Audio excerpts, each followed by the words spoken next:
काव्य रचना को सजाने के संदर्भ में चर्चा चल रही थी।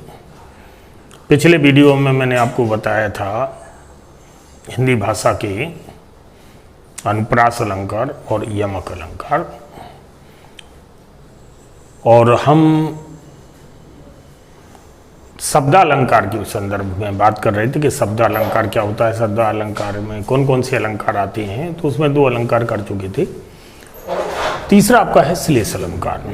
श्लेष अलंकार, श्लेष अलंकार से यहाँ पे मतलब क्या है, मतलब श्लेष अलंकार जो इसे कहा गया है तो आखिर इसके टर्म्स एंड कंडीशन क्या शर्त है, मतलब। तो देखो, सबसे पहले हम देखते हैं कि जहाँ कोई एक शब्द हो, एक बार प्रयुक्त हो, एक बार आए और उसके अर्थ कई निकले। यमक में हमने क्या देखा था, यमक में एक शब्द बार बार आता है, उसके अर्थ भी अलग अलग निकलते हैं। यहाँ पर एक शब्द एक ही बार आए और उसके अर्थ कई निकले तो उसे श्लेष अलंकार कहते हैं। तो ये तो हुआ आपका कि वो शब्द कौन सा है जो उस काव्य रचना को विभिन्न अर्थों के द्वारा अलंकृत कर देता है। वो शब्द कौन सा, उसकी पहचान करना थी। तो उसकी पहचान करने के लिए आपको शब्दों पे पकड़ होना चाहिए, यानी शब्दों के अर्थ पता होना चाहिए कि एक्चुअल में ये शब्द कितने अर्थ प्रदान कर सकता है। जैसे हम बात करते हैं मान लो वर्ण की, वर्ण क्या होता है। तो देखो, जितना हम समझ सकते हैं, बहुत आपको विद्वान नहीं, कम से कम जितना समझ सकते हो उतने पे तो दिमाग पर जो जोर दे सकते हैं कि हम समझ सकते हैं इसके बारे में। जैसे वर्ण मान लो, तो वर्ण माने क्या होता है। तो अब अपन जानते हैं कि वर्ण माने होता है रंग, और वर्ण माने होता है अक्षर, और वर्ण माने होता है कैटेगरी, मतलब कैटेगरी यानी जो स्तरीकरण होता है समाज में, ब्राह्मण वर्ग या शूद्र वर्ग, वैश्य वर्ग या क्षत्रिय वर्ग।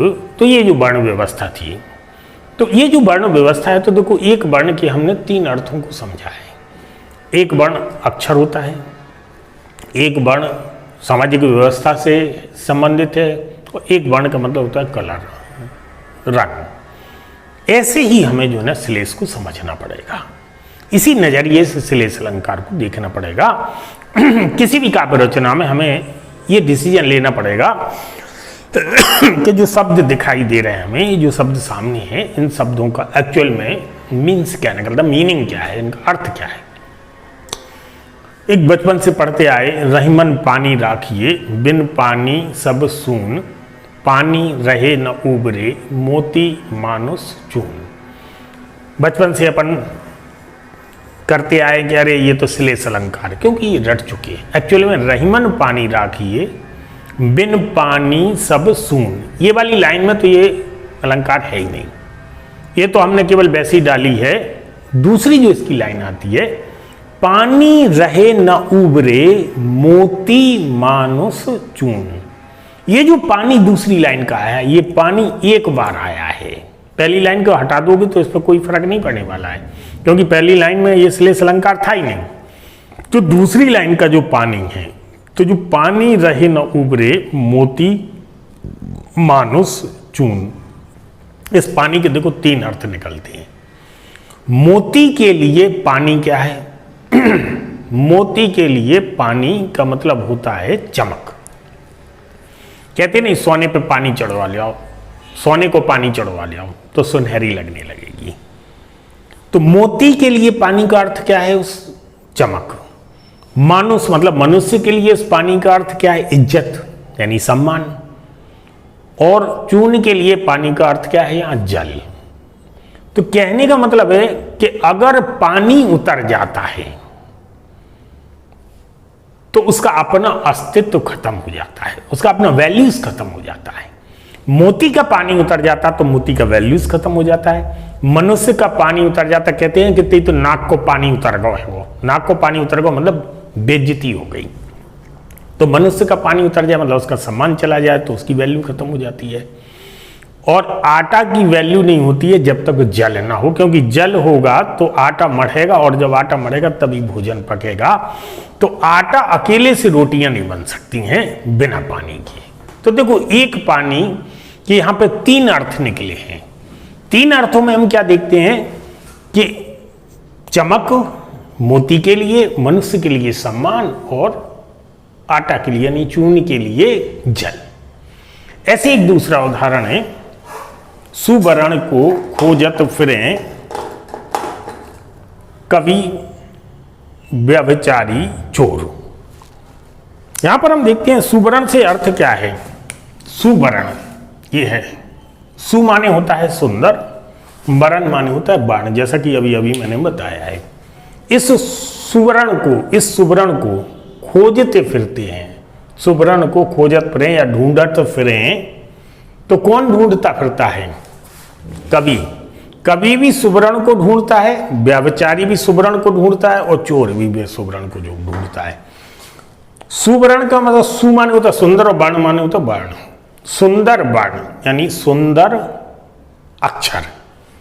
अब इसके लिए कवि के लिए सुवर्ण क्या है? सुंदर अक्षर है कवि के लिए। तो देखो, इस सुवर्ण का अर्थ कवि के लिए निकला सुंदर अक्षर। व्यभिचारी मतलब होता अय्यास व्यक्ति। तो व्यभिचारी के लिए वो कौन सा सुवर्ण खोजता? गोरा रंग। गोरा रंग यानी सुंदर कलर, यानी गोरा रंग खोजता है। तो देखो, वो सुवर्ण व्यभिचारी के लिए क्या है? सुंदर रंग। चोर के लिए क्या है? सुवर्ण माने होता सोना, सुवर्ण माने होता सोना। तो यह चोर के लिए चोर क्या खोजता है? सोने को खोजता रहता है। तो ये था आपका सुवर्ण को खोजत फिरे कवि व्यभिचारी चोर। तो श्लेष अलंकार किसमें, मतलब वो शब्द कौन सा है जिसमें श्लेष अलंकार है? सुवर्ण। सुवर्ण है। सुवर्ण एक जो ठेठ भाषा है, उस समय के जो रचनाकार हुआ करते थे, हम जानते हैं कि जो सूरदास हुए हैं या कबीरदास हुए हैं या नानक साहब हुए हैं, जो प्राचीन रचनाकार हुआ करते थे, मध्यकाल और उसके आसपास के जो रचनाकार हुआ करते थे, वो ठेठ भाषा में लिखना पसंद करते थे, और ठेठ भाषा में ही लिखते थे। क्यों? क्योंकि मानक हिंदी की उस समय जो है ना अभी पहचान नहीं बनी थी, और मानक हिंदी की अपनी ग्रामेटिकल जो भाषागत जो विकास है ना, वो पूरी तरह से उसका भाषागत विकास नहीं हुआ था। इसलिए वो जो है ना अपनी देसी भाषाओं में रचनाएं लिखते थे, और देसी भाषाओं में काव्य रचनाओं को गाते रहते थे, और ऐसे ही जो है ना वो सृजित करके अपने आप में और गाते रहते थे, जिससे उनका प्रचार हुआ। बाद में उनकी ऑडिटिंग हुई है, बाद में उनको जो है ना एक संकलन किया गया उनका। तो हमें ये लगता है कि जो हमारे जो देसी शब्द होते हैं, उन देसी शब्दों पे हिंदी भाषा पे पकड़ बनाने के लिए और लिटरेचर पे पकड़ बनाने के लिए देसी शब्दों का आना बहुत जरूरी होता है। दूसरा है को घट ये व्रस भान जा बेहलधर के वीर। को घट ये व्रस भान जा, व्रस भान जा बेहलधर के वीर। तो देखो यहाँ पे 2 शब्द हैं, 2 अलंकार हैं। श्लेष अलंकार के 2 एग्जाम्पल हैं। व्रसभान, देखो व्रसभान किसको कहते हैं? व्रसभान जो कहा गया है वो राधा के पिता को कहा गया है, और व्रसभान दुलारी राधा को कहा गया है। तो व्रसभानुजा का मतलब हुआ व्रसभान की पुत्री। व्रसभान की पुत्री का एक अर्थ यहां पे व्रसभांजा का निकलता है, व्रसभान की पुत्री अर्थात राधा। ये व्रसभान की पुत्री हो गई व्रसभांजा। दूसरा व्रसभान क्या होता है कि जैसे व्रस माने क्या होता है, तो व्रस माने मतलब होता है कि व्रस माने होता बैल, और व्रसभांजा मतलब बैल की पुत्री। अब बैल की पुत्री तो व्रसभांजा हो जाएगा। तो यहां पे बैल की पुत्री अर्थात गाय। तो एक दूसरा अर्थ यहां पे निकल के आएगा, मतलब बैल की पुत्री यानी गाय या बैल की बहन, तो व्रसभांजा हो जाएगा।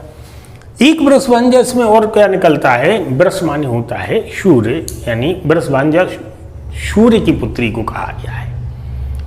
वृष एक राशि है, यानी सूर्य की पुत्री को व्रसभांजा अर्थात उषा। भाई सूर्य की पुत्री कौन है? उषा है। तो एक व्रसभांजा का यहाँ पे अर्थ निकलता है उषा, उषा अर्थात सूर्य की पुत्री। तो ये हमने देखा को घटी ये व्रसभांजा बेहलधर के वीर। अब एक चीज अपनी निपट गई, दूसरा है तब बेहलधर के। देखो हल कौन धारण करता है? किसान। किसान को हलधर कहा है। तो बे हलधर के वीर, वीर क्या होता है, वीर माने क्या होता है, देखो वीर माने होता योद्धा और वीर माने होता भाई। आपने देखा होगा एक नाटक आता था वीर की अरदास वीरा, तो वीर की अरदास वीरा, तो वो जो वीरा थी वो किसकी थी, वीर की बहन थी। तो वीर माने क्या होता है, भाई होता है। आप अगर पंजाब हरियाणा साइड जाओगे तो वहाँ पे वीरा बोलते हो, और वीरा कैसे हो, और वीर कैसा है, और वीर तू आया नहीं। वीर मतलब भाई, जैसे हम लोग भाई भाई बोलते हैं, तो वो जो लोग जो है ना वीर बोलते हैं।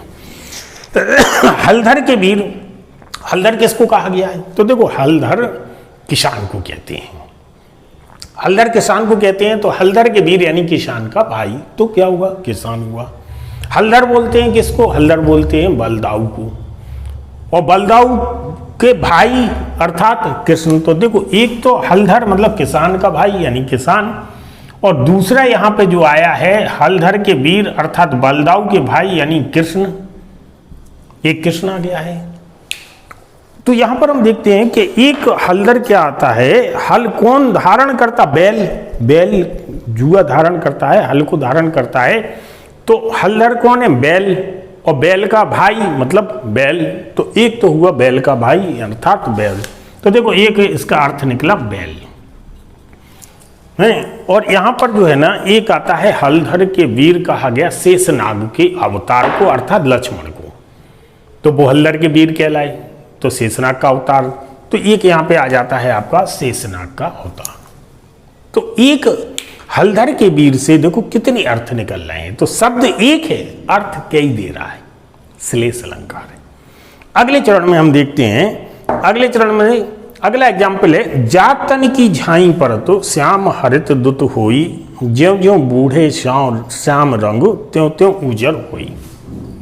देखो आपने देखा होगा नॉलेज बहुत सारी चीज़ों से ली जा सकती है, और जो कंपटीटर होता है वो कंपटीटर अपने कान, आँख और मस्तिष्क को खुला रखता है, जो अच्छा कंपटीटर होता है। और जो कंपटीटर अपने कान, आँख और मस्तिष्क को खुला नहीं रखता है वो अच्छा कंपटीटर नहीं होता। मतलब हर चीज़ से हमें कुछ ना कुछ ग्रहण करते रहना चाहिए, चाहे हम फिल्म देख रहा हूँ, चाहे हम टिकटॉक देख रहा हूँ, चाहे कुछ भी देख रहे हूँ, तो उनसे हमें वो अच्छी और सही चीज़ें ग्रहण करना चाहिए जो हमारे कंपटीशन के क्षेत्र में कभी पूछी जा सकती हैं या वो काम में आए, हमारे कभी विचारों में काम में आए। कभी हम लिखते हैं, कोई निबंध लिखते हैं, कोई किसी घटना पर लिखते हैं, तो इन घटनाओं पर लिखने के संदर्भ में अगर वो काम में आती हैं, हमें लगता है तो हमें उन्हें ग्रहण करते रहना चाहिए। अगर हम उनको ग्रहण करते रहते हैं, देखो डिपेंड करता है कि आप किसी से क्या लेते हो। कोई आपसे क्या लेता है ये अलग बात है, लेकिन आप किसी से क्या लेते हो, अच्छाई लेते हो, बुराई लेते हो, वो आप पर निर्भर करता है। तो आपने देखा होगा एक फिल्म आई थी नदिया के पार, तो नदिया के पार में देखा होगा कि जो उसमें हीरो था, तो हीरो यानी चंदन को हम हीरो मानते हैं, तो चंदन और गुंजा पे बनी थी वो पूरी फिल्म। तो चंदन का जो बड़ा भाई था, जब उसकी शादी होती है और जब वो ससुराल जाता है, जब दरवाजे पे बारात जाती है और दरवाजे पे जब पहुंचता है तो उसकी साली जो है ना दरवाजा छेक लेती है कि नहीं नहीं नहीं जीजू आपको तब जाने देंगे, पहले कुछ सुना दो। तो चंदन बीच में बोल पड़ता है कि नहीं नहीं वो कुछ नहीं सुनाएंगे, उनको नहीं आता कुछ। तो बोले क्यों, पढ़े लिखे नहीं है क्या जीजू? तो बोले क्यों, ब्याह के पहले पता नहीं किया था कि पढ़े लिखे हैं कि नहीं है? तो जब तक उसकी सहेलियां बोलती कि ठीक है बे नहीं सुना रहे तो तुम ही सुना दो कुछ, तो तुम्हारा ब्याह गुंजा से हो जाए। तो चंदन धत्त करके जो है ना हट जाता है। फिर जो है ना वो उसका भाई जो दूल्हा बना था वो सुनाता है जातन की झाई परत श्याम हरित दुत होई, और ज्यों ज्यों बूढ़े श्याम रंग त्यों त्यों उजर हुई। ये सुनाता है तो फिर गुंजा जो है ना दरवाजा खोल देती है, वो चला जाता है। अब आप कहोगे कि भाई ये तो हम ध्यान ही नहीं दिए, तो आपको ध्यान देना था। भाई कोई चीज़ आती है, काव्य रचना हो या कोई नई चीज़ हो, कोई वैज्ञानिक पद्धति की, कोई अनुसंधान की हो, कोई जंगल दिखाया गया हो, कोई गार्डन दिखाया गया हो, कुछ ना कुछ दिखाया जैसे जाता, तो कम से कम ये तो अपन को पता होना चाहिए कि ये क्यों फिल्माया गया है, कहाँ का फिल्म, कहाँ से ये सीन लिया गया है, ये कहाँ पे स्थान, कौन सा पार्क कहाँ पे है, या इस टाइप से हर चीज़ को वहाँ से अपन ले सकते हैं, बशर्ते आपका उद्देश्य मनोरंजन के साथ साथ ज्ञान प्राप्ति भी हो। यहाँ पर देखते जातन की झाई परत, मतलब जिसके तन की परछाई पड़ने से श्याम हरित दुत होई। श्याम हरित दुत होई मतलब क्या हो जाता है, हरा रंग फीका पड़ जाता है। तो यहां पर क्या होता है, हरित दुत होई, हरित दुत होई, यहां पर जो है ना जिसके तन की परछाई पड़ने से श्याम रंग, तो यहां पे हम इसको कैसे देखते हैं, एक तो हम देख लेते हैं श्याम को, एक हम श्याम को, एक हरित दुत को देख लेते हैं। यहां पर एक एग्जाम्पल हमारा है, एक एग्जाम्पल यहां पर है हमारा। तो यहां पर हम देखते हैं कि श्याम का मतलब क्या होता है, श्याम का मतलब होता है लोहा। प्राचीन काल में श्याम अयस्क कहा जाता था, लोहे अयस्क, तो श्याम का मतलब होता है लोहा। श्याम का मतलब होता है सांवला, श्याम का मतलब होता है काला, श्याम का मतलब होता है पाप, श्याम का मतलब होता है पाप, और श्याम का मतलब तो है ही घनश्याम, कृष्ण भगवान, कृष्ण ऑलरेडी काला, समझ रहे हैं ना। तो देखो एक श्याम के कितने अर्थ निकले, एक श्याम कृष्ण है, एक श्याम काला है, एक श्याम क्या है, लोहा है, और एक श्याम जो है वो क्या था। तो आप समझ सकते हैं इसको, बहुत सारे अर्थ निकलते हैं इसके। दूसरा आता है हरित दुत, हरित मतलब हरा, द्युति माने होता कमजोर पड़ जाना, हरित दुत मतलब फीका पड़ जाना, हरा रंग फीका पड़ जाना। तो अब आता है कि देखो हरा रंग फीका पड़ जाए, या कोई भी रंग फीका पड़ जाता है या कमजोर हो जाता है, तो अपन उसे क्या कहते हैं कि रंग उड़ गया, मतलब नष्ट हो गया। तो हरित दुति का एक अर्थ निकला नष्ट हो जाना, एक अर्थ निकला नष्ट होना। हरित दुत मतलब हरा रंग फीका पड़ जाना, यानी नष्ट हो जाना। दूसरा है हरित दुत का कि फीका पड़ जाना, दूसरा अर्थ निकला फीका पड़ जाना, यानी फीका। यहां पर हम देखते हैं, और तीसरा यहां पे हरित दुत मतलब हरा कलर। तो देखो तीन अर्थ निकले, हरा रंग, हरियाली, फीकी पड़ जाना यानी फीका पड़ जाना, और एक और क्या था, नष्ट हो जाना यानी समाप्ति की ओर चले जाना। तो इसके जो है ना आपके देखो तीन अर्थ निकले थे, किसी के दो अर्थ निकलते, किसी के चार निकलते, किसी के पांच निकलती हैं। उस अपन को शब्दों को तलाशना है कि श्लेष अलंकार में कौन से शब्द में श्लेष अलंकार है, कौन सा एक शब्द है जो कई मतलब एक तरह से अर्थों को प्रदान कर रहा है। एक अगला जो इसमें आया है कि ज्यों ज्यों बूढ़े श्याम रंग त्यों त्यों उजर हुई। श्याम रंग मतलब सांवला रंग, श्याम रंग मतलब कृष्ण की भक्ति में डूब जाना, बूढ़े मतलब बढ़ना या उसके अंदर विलीन होते चले जाना। ज्यों ज्यों बूढ़े श्याम रंग, ज्यों ज्यों व्यक्ति सांवरे मतलब कृष्ण के, ज्यों ज्यों व्यक्ति सांवरे के रंग में डूबता चला जाता है, त्यों त्यों व्यक्ति उज्जवल होता चला जाता है, त्यों त्यों उज्जवल हो, त्यों त्यों व्यक्ति कैसा उज्जवल होता चला जाता है। तो श्याम रंग से मतलब क्या है, श्याम रंग से मतलब है सांवला कलर, काला रंग। श्याम रंग से मतलब है कृष्ण की भक्ति में डूब जाना, और श्याम रंग से मतलब है पाप में।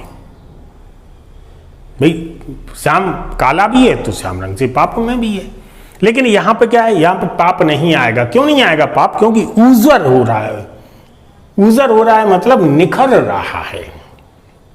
तो इसको हम दूसरे नजरिए से देख सकते हैं। आपने देखा होगा हीरा जो है ना, हीरा तो कार्बन में ही उजर ज्यादा दिखता है। वैसे तो हीरा उजर होता ही है लेकिन कार्बन में ही उजर ज्यादा दिखता है, उसे चमक कार्बन में ही ज्यादा होती है, काले रंग में बहुत ज्यादा चमक होती है, वो खुद ही एक कार्बन का घटक होता है। तो एक तो आपके एग्जाम्पल ये थे। अगले चरण में मैं बात करता हूं बाज पर आए पानी पर तू पच्छन न मार। देखो बाज को आपने जाना होगा, पानी पर मतलब जब पानी बोई, पानी आप समझ गए ना, सम्मान, बेइज्जती, अपनी इज्जत को खो देना। बाज को जानते हो, बाज बहुत इज्जतदार होता है। कैसे इज्जतदार होता है, वो सब पे झपट्टा मारता है। बहुत सारे उसके अंदर गुण होते हैं, बहुत सारे उसके अंदर गुण होते हैं, बहुत सारे उसके अंदर अवगुण होते हैं। तो हमें बाज को देखो, बाज इतनी, एक तो गुण क्या होता है, बहुत तेज भागता है। दूसरा पलक झपकते ही झपट्टा मार लेता है वो। तीसरा अपने वजन का लगभग 50 गुना एयरलिफ्ट कर लेता है, मतलब अपने वजन के 50 गुने वेट को भी वो एयरलिफ्ट करा ले जाता है, आई मीन्स हवा में उड़ा ले जाता है। तो आप समझ सकते जी उसके गुण है। कहने का मतलब है कि जब बाज कभी भी अपनी पक्ष के लोगों को नहीं मारता, कभी बाज बाज को नहीं मारता है, बाज बाज पे झपट्टा नहीं मारता है, बाज बाज को नहीं खाता है, बाकी किसी को खा जाएगा लेकिन बाज बाज को नहीं खाता है, ये उसका वो है। तो बाज पर आए पानी पर, जब बाज बिल्कुल लज्जित हो जाए, जब उसका बिल्कुल पानी उतर जाए, जब बिल्कुल नीचपन पे आ जाए बाज, तो वो अपने ही पक्ष के लोगों को मारने लगता है। कहने का मतलब है कि अपने ही बाज कम्युनिटी की, अपने ही बाजों को वो मारने लगता है, झपट्टा मारने लगता है, उन पे उनको खाने लगता है। तो इसका मतलब हुआ कि उसका सम्मान खो गया, बिल्कुल नीचता पे आ गया वो। तो वो तभी अपने पक्ष के लोगों को मारता है जब बिल्कुल नीचता पे आ जाता, अन्यथा वो जो है ना अपने पक्ष के लोगों को कभी मारता नहीं है। उसी से संबंधित है कि बाज पर आए पानी पर तू पच्छिन न मार। तो यहाँ पच्छिन शब्द जो है ना, इस पच्छिन शब्द में देखो, एक तो पच्छिन का मतलब होता है अपने पक्ष के, पच्छिन का मतलब होता है यहाँ अपने पक्ष के। एक पच्छिन का मतलब होता है पक्षी, ये पच्छिन का मतलब क्या होगा, पक्षी। तो यहां पर देखो, और एक पच्छिन का मतलब होता है, दो अर्थ निकलते हैं यहां पे हाल फिलहाल, कि अपने पक्ष के और पक्षी। यहां पर एक चीज और देते हैं कि तुम हमारे पक्ष में हो कि उनके पक्ष में हो। एक बात तो भर के आई कि तुम हमारे पक्ष में हो कि उनके पक्ष में हो, बताओ। तो तू पच्छिन, तो यहां पे पच्छिन मतलब यहां पे क्या हो गया, व्यक्ति या जाति या समुदाय का पक्ष, व्यक्ति जाति समुदाय का पक्ष। तो तू पच्छिन न मार, अपने पक्ष के लोगों को मत मारो यहां पे। तो कहने का मतलब है कि पच्छिन के तीन अर्थ निकले हैं, पक्षी और अपने पक्ष के लोग और यानी एक जाति के लोग। तो इस टाइप से जो है ना इनके अर्थ निकाले जा सकते हैं।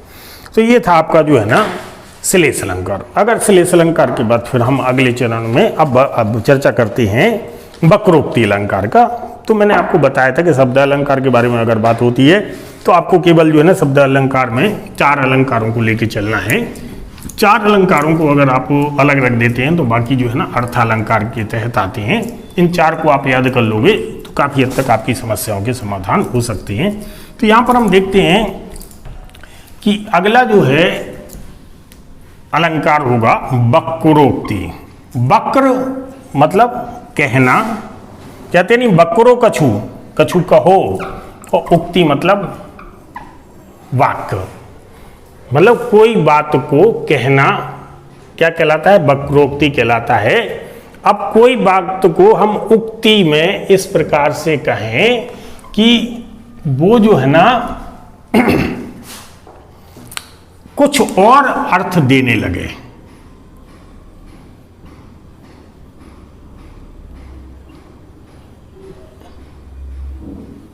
वक्रोक्ति अलंकार कुछ और अर्थ देने लगे। कहने का मतलब है कि जब किसी कथन में, जो हम कह रहे हैं, जब किसी कथन में दो या दो से अधिक अर्थ के कारण, काकू, काकू का मतलब होता है व्यंग। ये बिल्कुल शब्द को लिख लो क्योंकि ये हिंदी में बहुत पूछा जाता है। काकू का मतलब होता है व्यंग करना, कटाक्ष। काकू द्वारा इच्छित अर्थ से अन्य अर्थ लगाए जाए, मतलब जो अर्थ हमें निकालना था उस अर्थ को निकालने की बजाय जो उसका अर्थ निकलता है, उस निकलने वाली जो रनिंग अर्थ होता था उस अर्थ निकलने की जगह हम कुछ और अर्थ लगाएं या अर्थ लगाने की कोशिश करें, तो उसे हम वक्रोक्ति अलंकार कहते हैं। यहां पर है को तुम हो इत आए कहां। देखते हम एग्जाम्पल है, को तुम हो इत आए कहां। को तुम हो इत आए कहां, और घनश्याम हैं तो कितहूं बरसों।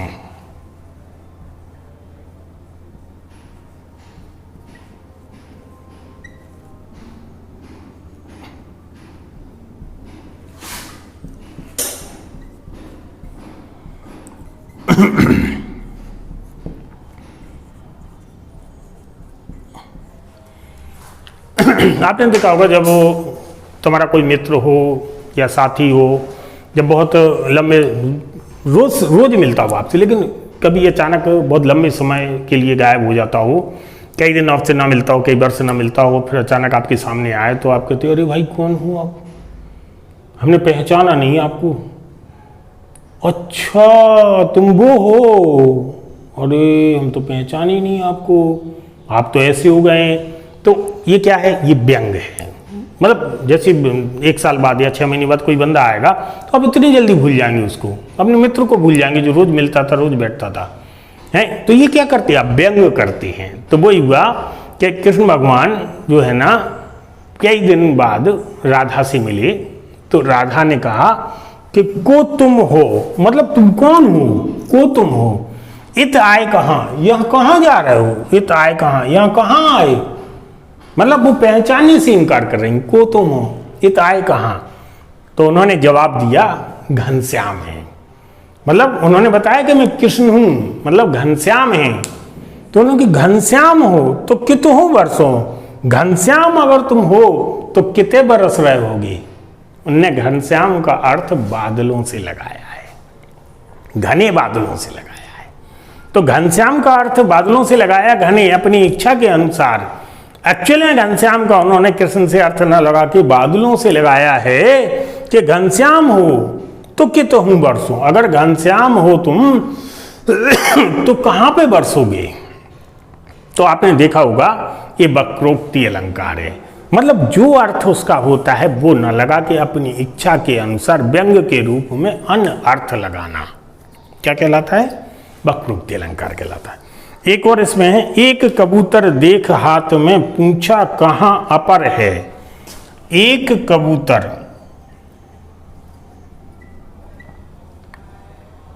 एक कबूतर देख, एक कबूतर देख हाथ में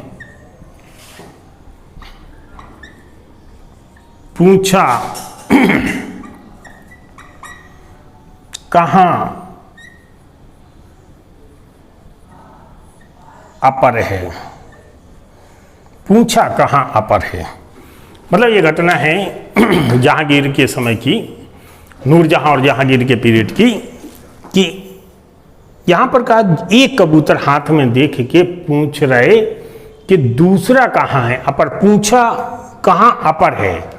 अर्थात यहां पर देखो जहांगीर ने एक कबूतर हाथ में लिए और पूछ रहे कि दूसरा कहां है, तो कबूतर तो एक ही था। तो अपर से मतलब यहां क्या है, पूछा कहां अपर है, मतलब अपर से मतलब यहां पे है बिना पंखों वाला। बिना पंखों वाला मतलब एक तो देखो अपर, अपर का मतलब होता है यहां पे जिसके पर नहीं है, और अपर का मतलब होता है यहां पे दूसरा। तो यहां अपर का मतलब होता है दूसरा, लेकिन बात हो रही है बिना पंखों वाले की, कि बिना पंखों वाला कहां है। अर्थात इसका मतलब हुआ कि एक कबूतर उड़ गया, और ये कैसा है, ये अपर है। तो ये अपर है मतलब इसके पंख नहीं है, तो इससे बात कैसी हो रही है कि दूसरा कहां है, तो इसका मतलब कि एक कबूतर उड़ गया, एक ही कबूतर बचा था। तो यहां पे देखो अपर शब्द से जो है ना, यहां पर क्या हो रहा है, अपर शब्द से इच्छित व्यंग हो रहा है। क्या हो रहा है, इच्छित व्यंग हो रहा है। यहां पर एक एग्जाम्पल और लेते हैं, आप जाइए तो, आप जाइए तो, देखो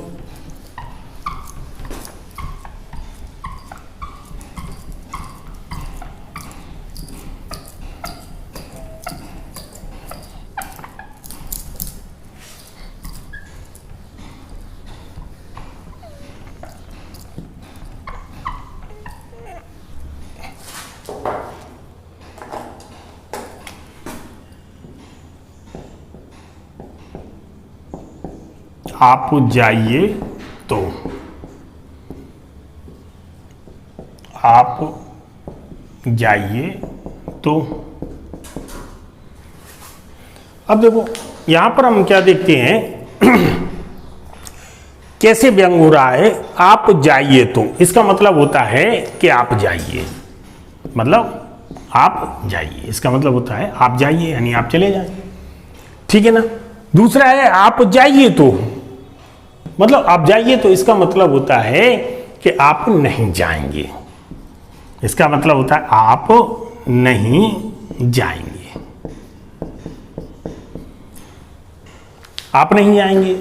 तो देखो यहीं पे आप जाइए तो, आप जाइए तो इसका मतलब हुआ कि यहां पर जो व्यंग किया गया है कि आप जाइए तो, मैंने ये समझा, मान लो ये है कि आप जाइए तो, इसका मीन्स क्या होता है? इसका मीन्स सीधा होता है कि आप चले जाइए, यानी पहले आप जाइए तो आप चले जाइए, आप जाइए तो, अच्छा तुम करो तो, और क्वेश्चन मार्क्स लगा, तुम करो तो, तुम करके दिखाओ, इसका मतलब नहीं दिखा सकते हो। तो यहां पर जो व्यंग आया है वो व्यंग इसमें आया है। किसमें आया है? वो व्यंग इच्छित अर्थों का इसमें आया है, मतलब आप करके नहीं दिखा सकते, आप नहीं जा सकती हैं। तो इस प्रकार के अगर क्वेश्चन आपके एग्जाम में आते हैं तो अपन को ये समझना पड़ेगा कि हमसे जो व्यवस्थाएं या जो विधान लिए जा रहे हैं, या जो हमारा प्रश्न सामने काव्य रचना है, उस काव्य रचना में वो कहना क्या चाहता है। अगर हम इस चीज को समझ जाते हैं तो मुझे लगता है श्लेष अलंकार और वक्रोक्ति अलंकार या यमक अलंकार या अनुप्रास अलंकार काफ़ी सरल है, बशर्ते हमें थोड़ा सा ध्यान रखना पड़ेगा। तो फिर अगले चरण में जो है ना, हम अर्थालंकार के साथ मिलते हैं।